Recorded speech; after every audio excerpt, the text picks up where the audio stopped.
திருக்குறள் திருவள்ளுவர் அவரை பற்றி நாம் தெரிந்து கொள்ள வேண்டுமென்றால் அவர் எழுதிய அந்த 1330 பாடல்களில் நாம் எதையும் தெரிந்து கொள்ள முடியாது. அவர் யார், எந்த தமிழரா, எங்கிருந்து வந்தவர் என்ற தகவலுக்கு நமக்கு பதில் தெரியாது, இல்லை. ஒவ்வொருத்தரும் ஒவ்வொரு மாதிரியான கருத்துக்களை சொல்வார்கள். அதை விட்டுவிடுவோம். இந்த திருக்குறள் 1330 பாடல்களை எப்படி அவர் தொகுத்துள்ளார் என்றால், அறம் பொருள் இன்பம், அறத்தைத்தான் முதலில் வைத்தார். அடுத்தபடியாக பொருள், மூன்றாவதாகத்தான் அந்த இன்பம்.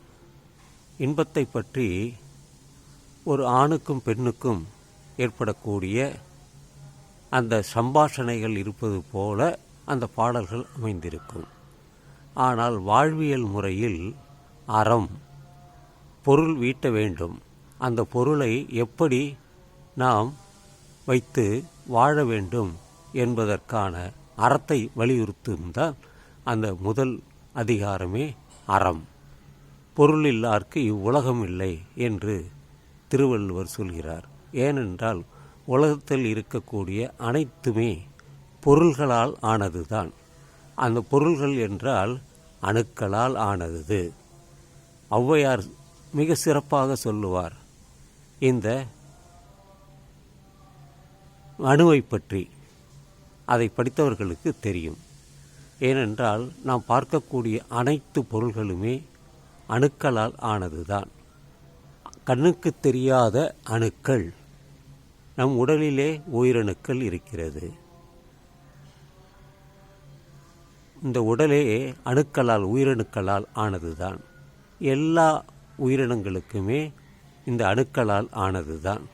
நாம் பார்க்கக்கூடிய அனைத்துமே பிரபஞ்சமாக இருக்கட்டும், அல்லது பால்வெளியாக இருக்கட்டும், சூரிய மண்டலமாக இருக்கட்டும், பூமியாக இருக்கட்டும், எல்லாமே அணுக்களால் ஆனதுதான். அந்த அணுக்களின் தொகுப்பு தான் நாம் தரையாக பார்க்கிறோம், தண்ணீராக பார்க்கிறோம், கடலாக பார்க்கிறோம், மலையாக பார்க்கிறோம், மரங்களாக பார்க்கிறோம், குன்றாக பார்க்கிறோம் என்று அனைத்தையும் நாம் பார்த்து சோதித்து பார்த்தால் அவைகள் எல்லாமே அணுக்களின் தொகுப்பு தான். எப்படி இந்த உடலே அணுக்களின் தொகுப்பாக இருக்கிறது. அணுவை பார்த்து காட்டு என்றால் காட்ட முடியாது. இரத்தம் இருக்கிறதா? இருக்கிறது. கொஞ்சம் கீறி பார்த்தால் இரத்தம் வரும். மூளை எங்கே இருக்கிறது? காட்டு என்றால் காட்ட முடியாது. அவர்கள் பேசும் அந்த புத்திசாலித்தனத்தின் மூலம் நாம் தெரிந்து கொள்ளலாம். இதெல்லாம் திருக்குறள் நமக்கு தந்த பெருமை. உலகமெல்லாம் தமிழர்கள் திருக்குறளை கொண்டு சென்றார்கள். சமீபத்தில் பிரான்ஸ் நாட்டில் ஒரு திருவள்ளுவர் சிலையை நிறுவினார்கள். தமிழ்நாட்டில் திருவள்ளுவர் சிலை சென்னையிலும் இருக்கிறது. அதுபோல பல இடங்களில் நிறுவியுள்ளனர். அடுத்தபடியாக பெரியார், தந்தை பெரியார், அவர் இந்து மதத்திற்கு எதிராக, பார்ப்பனர்களுக்கு எதிராக இவர்கள் சொல்லக்கூடிய கடவுள்கள் எல்லாம் கற்பனை கடவுள் என்று புறந்தள்ளி விடுவார். ஒரு குறிப்பிட்ட சாதியை அவர் எதிர்த்து பேசுவார். காரணம், அவர்கள்தான் எல்லாவற்றிற்குமே காரணம். இந்த சாதிக்கு காரணம், பெண்களை படிக்கக்கூடாது என்று சொன்ன காரணம் என்று பல காரணங்கள் இருக்கிறது. இதையெல்லாம் எதிர்த்து தன் வாழ்நாள் 94 வரை அவர் எதிர்த்தே பேசி வந்தார். அது ஒரு புறம் இருக்கட்டும். அடுத்தபடியாக இந்த திருக்குறளில் பௌத்தமும் சமணமும் கலந்து இருக்கிறது. மிக முக்கியமான விஷயம். இந்த 2 பேருடைய கருத்துக்கள் தான் திருக்குறளில் அதிகமாக இருக்கிறது. மிகவும் குறிப்பாக சமணர்களின் கருத்துக்கள் தான் அதில் அதிகமாக உள்ளது. அதனால்தான் என்னவோ திருக்குறள் உயர்ந்து நிற்கிறது. சமணம் இந்தியாவில் அழிந்து விட்டது. இன்றளவும் சமணர்கள் கோயில்கள், அவர்கள் கட்டிய கோயில்கள் எல்லாமே இருக்கிறது. ஆனால் அந்த மதத்தை வெகு சிலரே அவர் போற்றி பாராட்டுகிறார்கள். அடுத்தபடியாக பௌத்தம். அந்த பௌத்த மதத்தை பார்த்தால் இந்த உலகத்திலே 10 நாடுகளுக்கு மேலாக அவர்கள் புத்த மதத்தை பின்பற்றி வருகிறார்கள். திருக்குறள் உலகத்திலே எல்லா தமிழர்களும் பேசுகிறாலும், ஆனால் பௌத்தம் இந்த உலகெங்கிலும் இருக்கக்கூடிய பௌத்தர்கள் அவர்கள் கொண்டு செல்கிறார்கள். அந்த பிக்குகள் என்று சொல்லக்கூடிய புத்த மதத்தை பின்பற்றக்கூடியவர்கள் அதை கொண்டு செல்கிறார்கள்.